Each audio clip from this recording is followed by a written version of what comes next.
ආයිබෝවන් මගේ පුංචි දුවේ පුතේ. අපි අද කතා කරන්න යන්නේ අහස ගැන. උදෑසන කාලේ ඉඳන් රාත්‍රී කාලය වෙනකන් අහස හොඳින් බැලුවොත් අපට අහස දක්නට ලැබෙන්නේ කොහොමද කියලා තමයි අපි අද කතා කරන්නේ. අපි මුලින්ම බලමු උදෑසන අහස ගැන. උදෑසන නැගෙනහිරින් ඉර පායනවා. ඒ වගේම තමයි අපි හොඳින් උදෑසන අහස නිරීක්ෂණය කළොත් අපිට අහස නිල් පාටින් තමයි දැක ගන්න පුළුවන්. වලාකුළු ගැන බැලුවොතින් වලාකුළු රත් පැහැ හා සුදු පැහැ ගැන්විලා තමයි අපිට පේන්න ලැබෙන්නේ. ඊළඟට අපි කතා කරමු දහවල් අහස ගැන. දහවල් අහස හොඳින් නිරීක්ෂණය කළොත් අපට දක්නට ලැබෙන්නේ වලාකුළු ඉතා පැහැදිලි සුදු පාටකින්.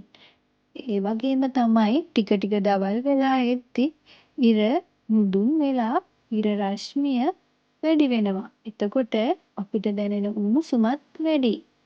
දැන් මේ ඔයාලට පේන රූපරාමුවෙන් පෙනෙන්නේ ඉහළ අහසේදී අපිට වලාකුළු පේන විදිය.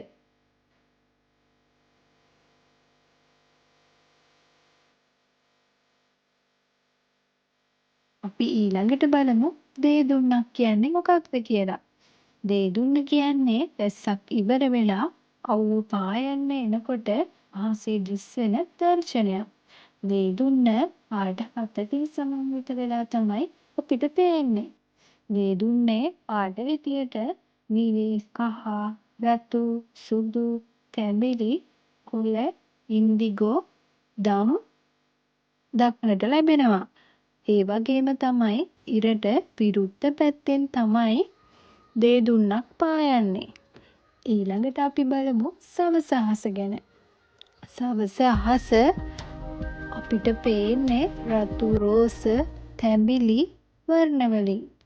ඒ වගේම තමයි සවස් කාලයේ අහසේ ඉර ටික ටික බැහැගෙන ගිහිල්ලා රාත්‍රී කාලයේ උදා වෙනවා.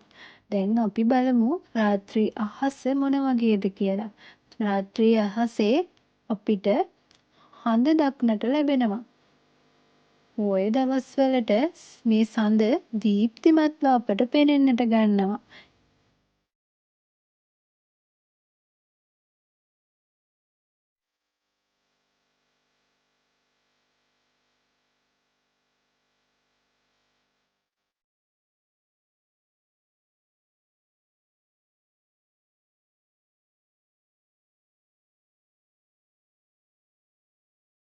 ඒ වගේම තමයි අහසේ තරු රටා රාශියක් අපිට දැක ගන්න පුළුවන්.